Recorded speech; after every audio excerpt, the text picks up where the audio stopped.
يا شيخ في كتاب غفر الله لكم منشور في شبكة أحسن الله إليك يقال له السحاب السلفية. الكتاب بشيخ عنوان نصب الراية في دراسة لفظ لم يعملوا خيرا قط الوارد في حديث الشفاعة رواية ودراية. مؤلف أحسن الله إليك اسمه أبو معاذ رائد الطاهر العراقي. يا شيخ أحسن الله إليك يعترض هذا على مذهب المرجئة يتركوه. يا شيخ يعترض على الإجماعات الذي حكى. صحيح، لكن لم يعملوا خيرا قط لأنهم ما تمكنوا من العمل، معذورون في ترك العمل، إما أنهم قتلوا على طول وإما أنهم ما عاشوا بعد نطق الشهادتين. يجمع بين الأحاديث الأخرى.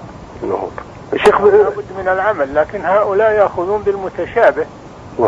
الشيخ أحسن الله إليك الشيخ صالح، بس في عبارة قصيرة لو نقرأ عليك بس يا شيخ. يقول: وبهذا يتبين لنا أن مراد أهل العلم من نقل إجماع السلف في كون الإيمان قول وعمل هو الرد على المرجئة، وأن بعض المعاصرين اليوم فسروا مرادهم وحملوا كلامهم ما لا يحتمل، فقالوا إنما مراد السلف من قولهم الإيمان قول وعمل، أي أن الإيمان لا يصح مطلقا بدون عمل من أعمال الجوارح، ولم يكتفوا بذلك حتى عارضوا بفهمهم هذا حديث الشفاعة وحديث البطاقة، وهما صريحان في نجاة هذا متلخبط. الله يغفر لك يا شيخنا. فمان الله. السلام عليكم.